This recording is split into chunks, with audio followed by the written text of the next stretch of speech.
Honeybees are a mysterious creature, and one of the mysterious things about honeybees is genetics. For example, a lot of beekeepers will use this when they're teaching classes, especially to young children. They'll say that a drone, the male honeybee, has a grandfather, but he doesn't have a dad. Now that's confusing to a lot of people. Well, today I'm going to explain how that happens. Is that true or not? And exactly if it is true, why is it true? And then also you may notice some of the things over here that I've got on the table. I'm going to show you my version of what's known as a bulletproof coffee. I drink this every morning and I'm going to show you how I make mine. And yes, honey is involved. If this is your first time here, I'm EAS Certified Master Beekeeper David Burns, and this beekeeping channel is dedicated to help you with your side hustle of beekeeping, helping you to make fewer mistakes and to keep healthier bees. Got my Christmas sweater on because it is December the 24th. For those of you that enjoy Christmas, I want to wish you a Merry Christmas, Happy Holidays, and it's fun time to be with family and friends. So let's jump right into how is it that a male drone honeybee can actually have a grandfather and not have a dad. You know, haploid diploidy genetics in honeybees is really simple, but it can be quite confusing. Now, to be a beekeeper, you don't have to know all about genetics. It does help you sometimes understand what's going on, but I realize you can get too deep into the weeds and get really confused fast. So I'm going to simplify and tell you that it is true. The male drone honeybee is an interesting part of the mix of bees in a hive. Remember, in a beekeeping hive, you have three types of bees. You have one queen, and you have most of the bees as workers, female workers. And these female workers, they do have ovaries, they can reproduce, but they rarely do because the pheromones from the queen and the brood suppresses all the workers, maybe 40,000 worker bees. It suppresses their ability to reproduce. Now, the male bees are important because they're the ones who mate with virgin queens. These male bees are unique. They have large eyes, big black eyes. They look like they're wearing sunglasses. They have big bodies, strong wings. They mate with a queen once, a virgin queen, and then they die soon after. Until they go out on that successful mating flight, they haven't made in the shade. They're sitting around the hive.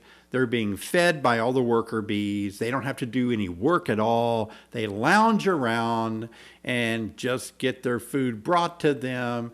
And when they want to get up in the morning after the sun gets up pretty strong, they may or may not go out on a mating flight, depending on how they feel that day. And while most worker bees are only allowed back in the same hive, these drone bees coming in and out of from mating flights, they're allowed to go to any hive they want to for a little refueling of food and go back to work. In my last video, I showed you how to tell the difference between regular worker brood, capped over brood, and I showed you some drone cells, what drone brood looks like, and then I showed you a queen cell. So be sure and check that last video out if you haven't already, so you can know the difference between the developing process of these three bees. So let's get into the nitty-gritty about how is it that a drone has a grandfather but no dad. That doesn't work with humans genetically, and so how does it work with bees? Here's how it works. Let's start off first with a queen. We'll call this our original queen right there. Got pretty good wings. And then we have a drone. So now this is the first couple. This is our queen bee and a drone. And the queen bee goes out on a mating flight as a virgin queen after she emerges from her queen cell. And she mates with over 20 drones. And all the sperm from these different drones mixes together and is stored for her lifetime in her organ called a spermatheca. So this drones, or these mini drones, will mate with this queen.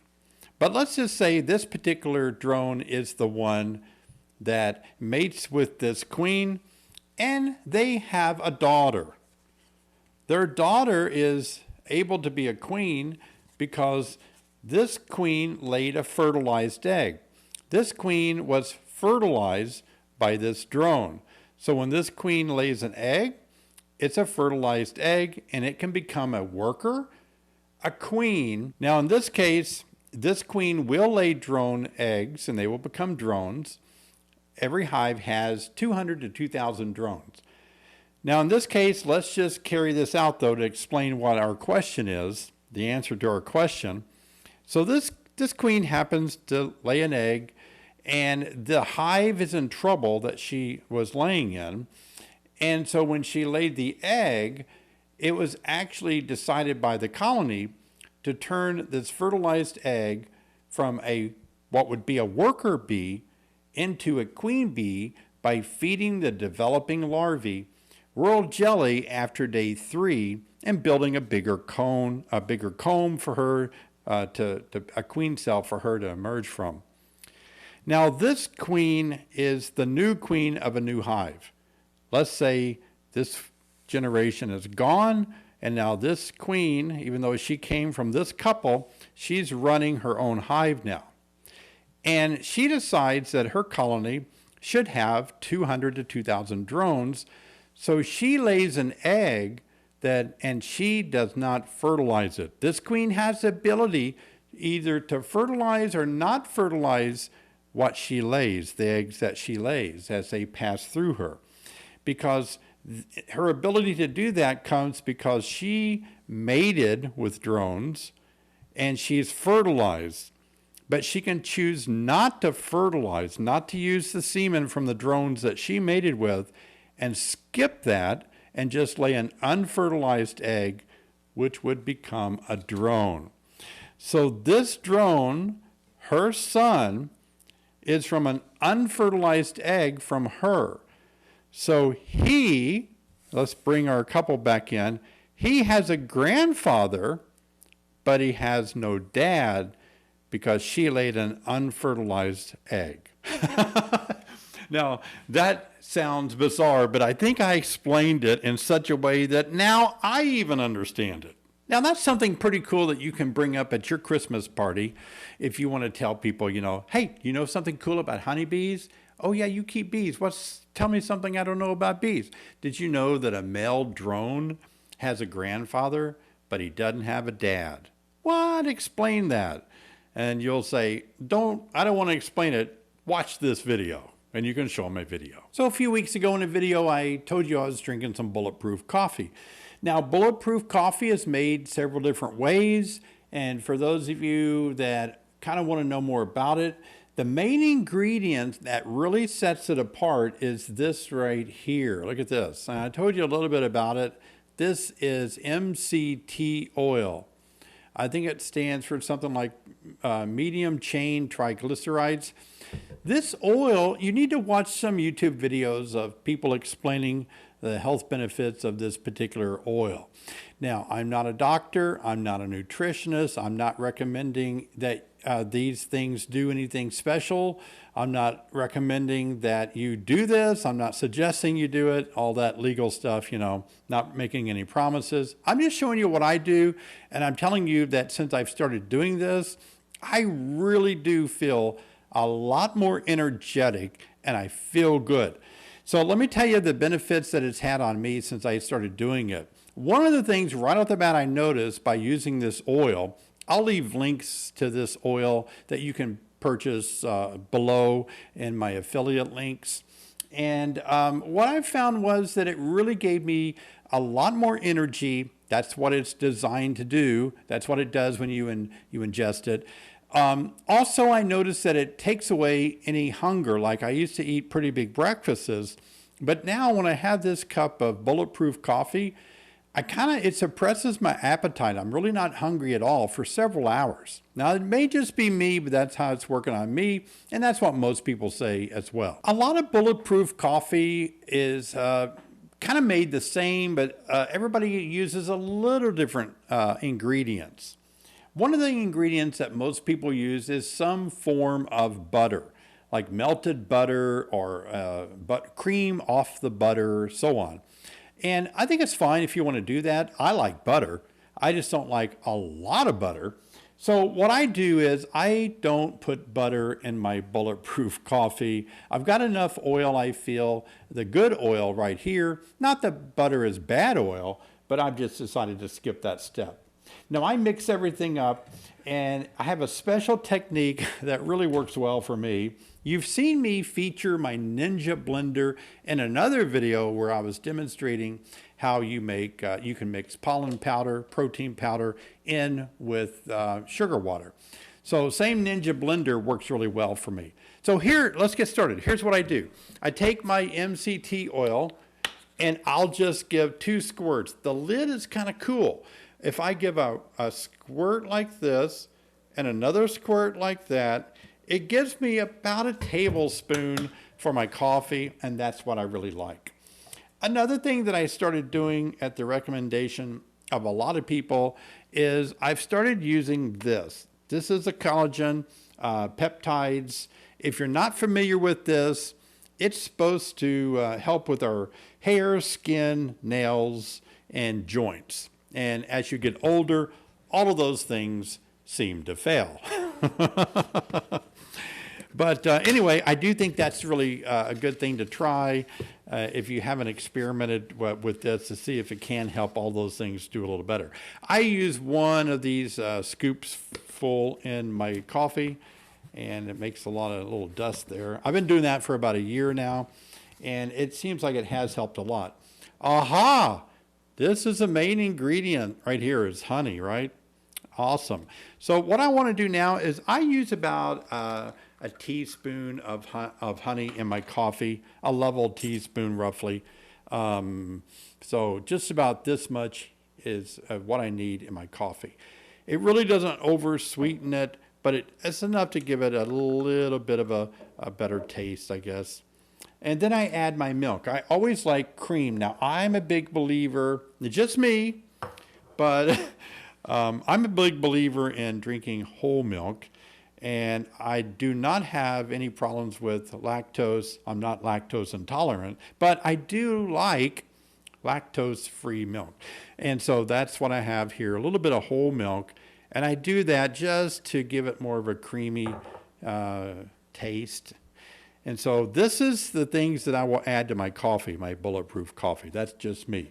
And then what I'll do is I'll add my coffee. I make it in a French press. I've made a video on how I make my coffee in a French press. Now, those of you just joining me, I actually start with green coffee beans and I roast them myself. I've been roasting them in the skillet because now I've accidentally made mistakes and burned up 2 roasters.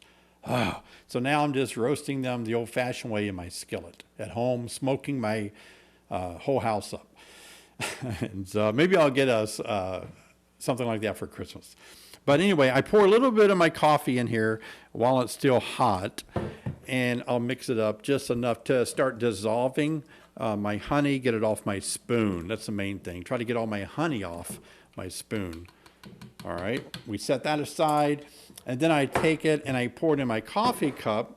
Let me stay on my other camera shot over here. And then once I pour it in here, then I know how much more coffee to add. So I come to about around 1.5 to 2 inches from the top of my cup, if you can see it from the other camera there.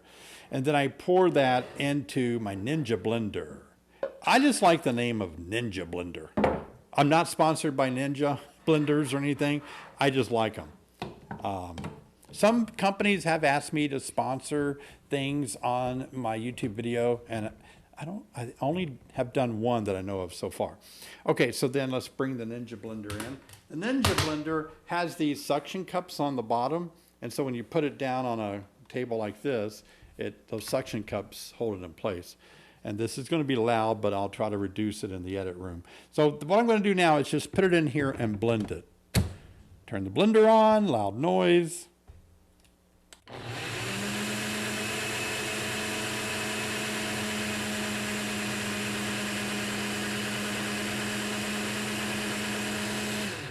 And I'll do this off and on for a few minutes. So now we'll take this off, and as I'll show you, it looks, oh, I got a little bit everywhere. Okay, so look at that.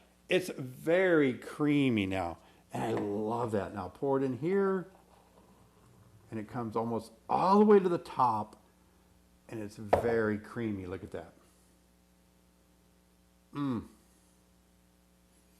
Oh wow, you won't believe what this tastes like.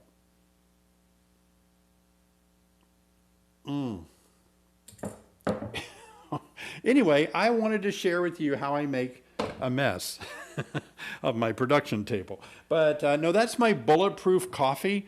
And again, a lot of different ways you can make it. You don't have to do it my way. And a lot of people use different ingredients. But that's the main thing. The main thing is the MCT oil. Again, watch some YouTube videos and people talk about the health benefits of this. And you have the peptides here. These are from grass-fed cows, I believe. And so that's kind of the whole scope of a Bulletproof Coffee. Well, Merry Christmas. I forgot your name. Sherry, you've been married to me for 41 years now. Oh, gosh. I almost called you the name of my girlfriend. Oh, wow. All right, take two, Sherry. Sherry. Your name is Sherry. Sherry, my name is Sherry. Well, Merry Christmas, everyone. Merry Christmas. Thanks for joining me, Sherry. Yeah. It's good. You're in the house making some food for me. I saw you. I am rum cake. I'm making rum cake. Yeah, I saw the rum cake. Are you like putting a little bit on the cake and No. a little bit in here? Yes. Yeah. Exactly. That's how you do it. Yes. Do you like rum? I don't. Really. I don't. I'm not crazy about it either. I'm not crazy about it, but I think in a cake it's going to be. Oh, yeah. Yeah. What if you poured rum on a cake and lit it with a match? Would it kind of burn, or is that not alcoholic enough? We don't want to try that, do we? I don't know. We could try it. Do you know what this is? I do. Yep. It's a, what is it? Because I don't really know. It's just dyes. It's just a dye. It's a dye. It's a dye? Yeah. It's one dye? It's one dye. So you roll it, and it's all about Christmas, isn't it? Uh-huh. All right. It's got some Christmas questions for you. So let's you roll can it, and then I'll let you, or you roll it, and I'll ask, and roll it to me, and I'll ask you the question. Okay. That appears here. Oh, no! If you could spend Christmas with anyone in the world, that's what it says. Oh! Who would it be, and why? It really does. It really does say that. It does I'm not say kidding. that. Where's the Oh camera? my gosh. It does say that. Really? Yeah, it does. You want me to say you, don't you? No, I want you to be honest. No, it would be you. And why? And why? Because you love Christmas, and you like the snow, and you like presents, and you like food, and you like rum cake, and you're happy, and I know you're a really fun Christmas partner. Okay. Very good. That was really well said. All right, I'll roll it, and then you'll ask me a question. All right, and then I'll ask you a question. All right, here we go. Whoa. Ooh, where did it go? Okay. Would you want to have Santa's job? Why or why not? What can I get a good one? I want to re-roll. You want to re-roll? We can do that. Yeah. All right. Okay. What is your all-time favorite Christmas present? I rolled it twice now. I know. Your all-time favorite Christmas present. You know, I've never really been on good at answering You're not, emotional questions like that, because all Christmas gifts seem really good to me. My all-time best Christmas gift? I mean, as a kid, as an adult.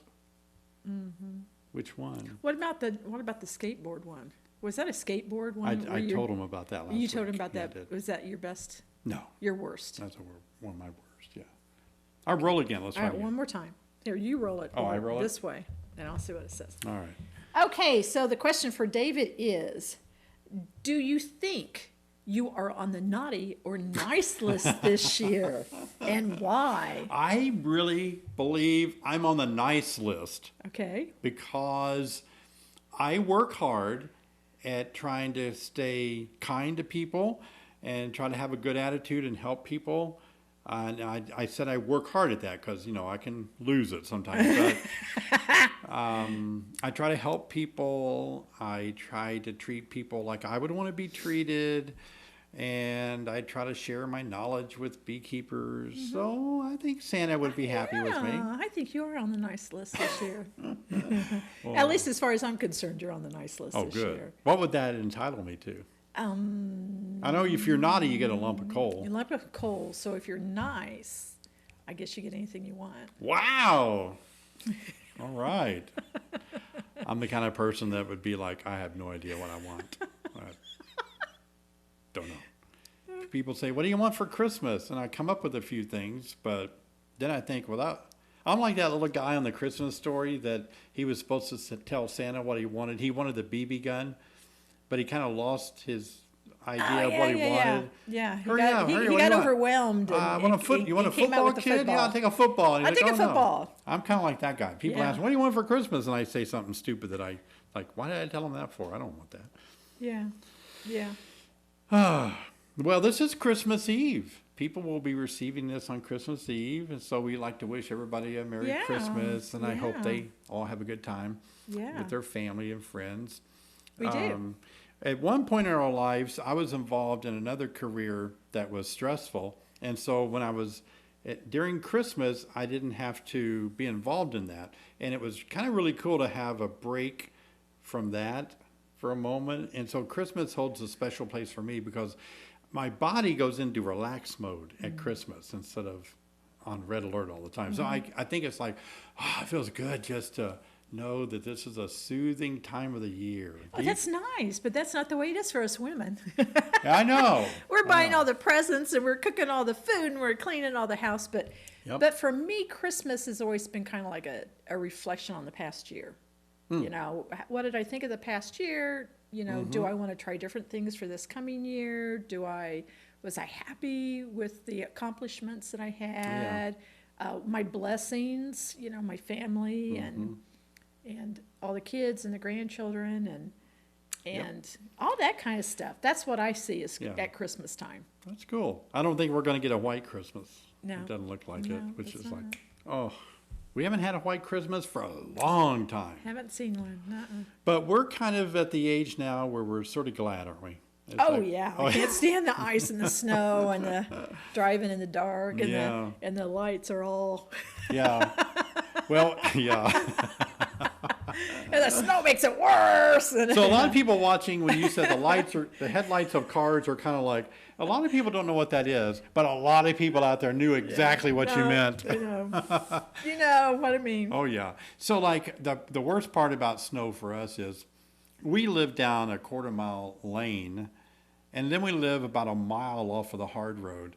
And so our road is the last thing to get plowed out. And then, of course, you know, there's no reason to plow the lane out if you can't get to the road to get to the hard road. So, and we have UPS and Speedy Pickup delivering packages to people picking up, and they won't come down here if it's snowy. So, if That's okay. Yeah. So when That's okay. when it snows, we're like, okay, we're snowed in. That's right. Yeah, yes. Yeah, it's like yes. I mean, people in the city don't get snowed in very much. No, they don't. They don't. I mean, let we it get slide. like a 5-inch snow and we're done. You know, we're snowed in forever. But it's fun to be snowed in. But this year, it'd be nice. We could just say Merry Christmas to our customers individually. By name? That's like Santa's list. No, I could just say, you know, what do you want to say to our customers? What? So, David, what do you want our customers to know this Christmas? Yeah. Well, thank you all for being part of this YouTube channel. Yeah. I know not all of you are customers, but you sort of are by watching my videos. I appreciate that so much. You mean a lot to me. And oftentimes when you leave comments, I'll share them with Sherry, what people are saying. And she's like, oh, that's cool. So Merry Christmas. And I hope all of you that are customers really know that Sherry and I both appreciate that. This is the only way we make our living off honeybees and customers. So we try our best to treat all of you with the best of customer service. And if you've ever dealt with us, you know that's our motivation to really treat you as a good customer. Yeah, Merry Christmas to all of you. We are so thankful that you gave us such a great year, especially during the pandemic. Yeah. And most of our customers that I talked to have been nothing but great and kind and positive people, very, very positive people. I rarely get that, you know, mean customer on the phone. And but it's been a great year, and a lot of that is because of you. And so we appreciate it, and Merry Christmas and a Happy New Year. Yeah, Merry Christmas. Now you want to get off the box and show them your real height? It's like, where did Sherry go? I'm very short compared to David. I'm short and little. Now let me put my socks and shoes on. I'm out of the scene. But we can still kiss really good. Okay. Watch that. I may have neck problems when I get older. I'm having to bend down and look at you. And you'll be like this. I am. Do you look at the computer a lot? No, I'm just looking at my husband and my neck's broke. Don't put that in there. You mean cut that out? I don't care. Oh. It depends on what it looks like. All right. Get out of my studio.